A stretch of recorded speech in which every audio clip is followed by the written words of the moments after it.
So if you have crossed the first stage of your NHS application, which is you submitting the application, I can say you have tried. I know it's not easy, for hiring managers to filter through several applications, and you being part of those selected to, proceed to to the interview stage. I think you have tried. And of course, one thing is that you don't want to lose this chance to maybe being unprepared or anxiety due to lack of preparation. So my aim in this video is to tell you 5 things that can help you be better prepared for your interview, and hopefully you bring the lucky one to finally get the job. Okay, so this is me being curious, like someone who wants to ace their interview. I go to ChatGPT to ask the question, what do I need to know for my NHS interview? So let's see some of the answers we get from this prompt. So it says one, understand the NHS values. Then two, what's the second one? Common NHS interview questions. Tell us about yourself. Why do you want to work for the NHS? And so. The third one, it says role specific questions. The fourth one, scenario based and star. Then five, no NHS policies.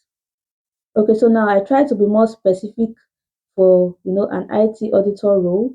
What do I need to know for my NHS interview as an IT auditor? So let's see the answers that comes. It says number one, understand the NHS and its IT environment.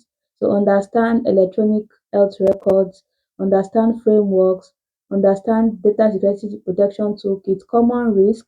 Then the second one, it says common questions, technical, how to conduct walkthrough. It also brought up the staff questions and all. Okay, so let me dwell on some of the points that ChatGPT has given us.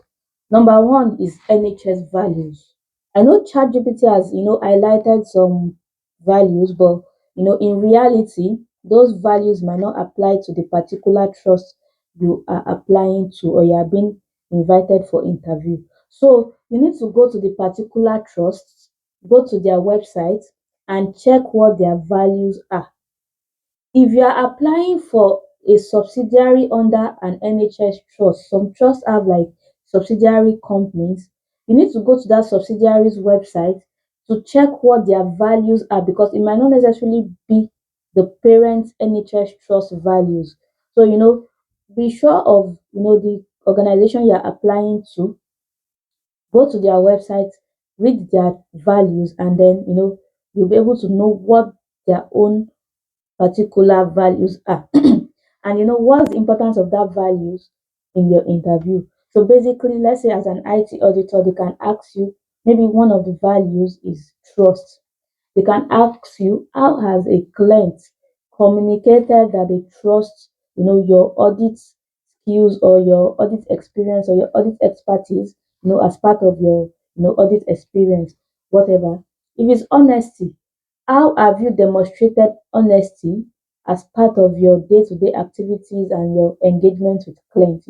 So those are the possible questions around NHS values that you can get. But if you've missed the values in the first instance, so you need to go to the particular website of the trust you are being invited for interview, and then know their values, create scenarios around those values basically, and be able to answer questions relating to value.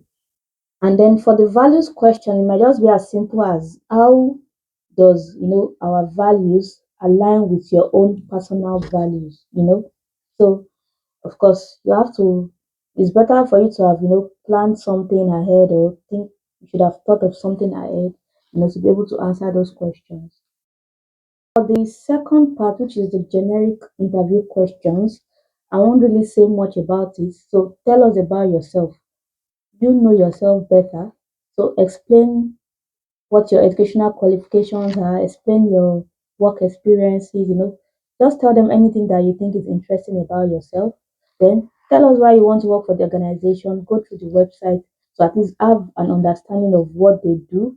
at least the basic things, and then all this why, how have you worked in a team, just be able to explain some of those things, and share your experiences. You can relate what you've done in your former organization to what they are doing now, so that they know that you have at least a bit of understanding, and you have a transferable skill to what they are doing in the organization. So if you have watched this video up to this point, don't forget to subscribe, like, and share with your friends. And if you missed my previous video, you can also just click the link above to watch it. The video is about how to complete a compelling NHS application. And I shared very useful tips on the things you need to pay attention to complete a good application. The third thing I'll be talking about is the role specific questions. So for the role specific questions, I'll focus on IT audits because of course that's my area of specialization. So what do you need to know? Of course, you need to understand your audit process. Like, how are you an auditor if you don't understand your audit process? Audit planning, audit fieldwork, audit reporting, and you also need to understand follow up. So, of course, if you understand those basic things, of course, that's one step out of the way. And then for NHS jobs, which is like, of course, a UK job, you need to understand the regulations and standards. So you need to understand GDPR, Data Protection Act, DSPT, that's Data Security and Protection Toolkit. You need to understand cyber assessment framework. So there's been an alignment between CAF and DSPT. So you need to understand that. And I think the CAF framework is managed by NCSC, National Cybersecurity Center. So just try to, like, ChatGPT has been very helpful. It has listed most of these things. So try to pick some of these frameworks and standards, and just, you don't need to read everything, just at least have a bit of knowledge on some of the things, the requirements and the regulations and in the standards.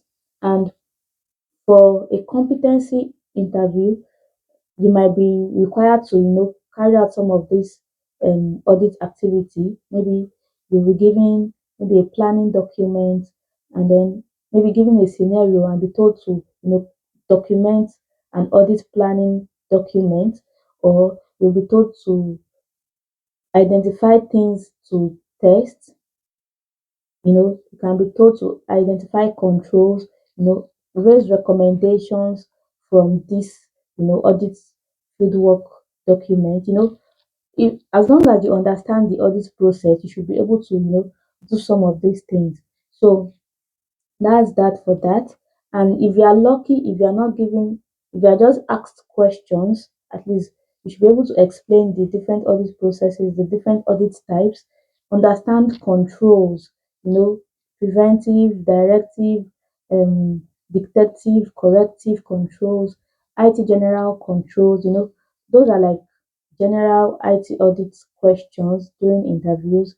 So I believe if you know at least some of these things to a certain extent, then you should be able to cross this stage of the interview. And I know for some other roles, I've seen people, or I've heard people who have also been given like questions, maybe data analytics question, you know something on data modeling, data engineering. They are given this scenario, and then they are given, of course, like 2 weeks to come up with a presentation on solving this question, analyzing the scenario, and coming up with actions, plans, and all of those things from this scenario. So, those are like very likely things that you can, get from your interview. Okay. So, the fourth thing I'll be talking about is understanding NHS and its IT environment. And truthfully, for this one, I can say it's almost impossible if you are not already in the organization to understand NHS IT environment, because it is complex. Because NHS is, for most people who are external, they kind of see it as one organization.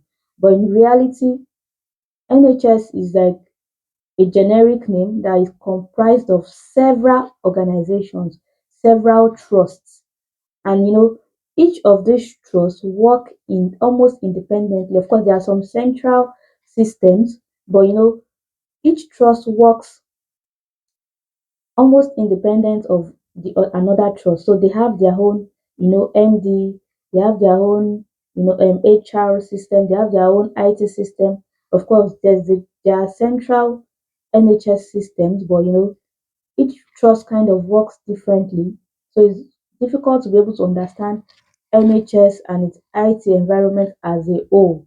But the basic thing I can say is, as an IT auditor, understand your IT systems.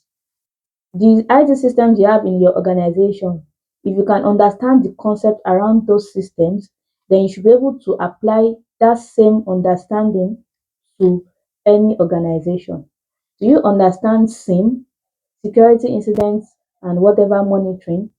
Do you understand networks, all of those things, change management, you know, if you understand all of those things, routers, switches, if you can understand all of those things from your own organization, then you can apply the same knowledge during your interview to show that you understand how IT works, like IT environment and all. Of course, even generally, it's still not possible to understand IT as a whole. So, just if you understand those basic, monitoring, IT general controls and all of those things, then you should be fine. Interview is mostly subjective. There are so many things that you cannot control. There might be 100 applicants and they only need one person to fill the role. You know, there might be several factors. Maybe the role they don't want to sponsor, so many things that is beyond your control as an interviewee. So I believe the last thing I can say is, if you believe in God, pray to God that you will be the chosen one. Pray for favor, pray for, pray against anxiety. As much as you've prepared, there are still some things that are beyond your control. So if you believe in God, pray to God to favor you and grant you favor in the sight of the interviewer.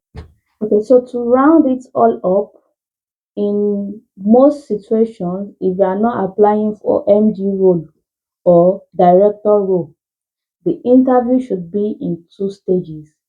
And the first stage can be the value based stage, while the second stage will be the competency or technical stage, and it can be the other way around. So it all depends on the hiring manager and how they decide that the interview process should go. So, and one good part is that you can always reach out to the hiring manager to know what to expect from the interview. So if they've not stated it in your maybe email notification or something, you can reach out to say, okay, what's the expectation?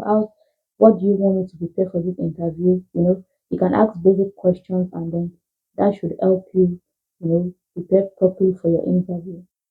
So I know that when it comes to interviews, nobody has 100% answer to like the questions you will expect from an interview. But if you can at least use these tips, it will give you like an edge and it will help you properly prepare for the interview. So thank you for watching. I'll see you in my next video. Bye.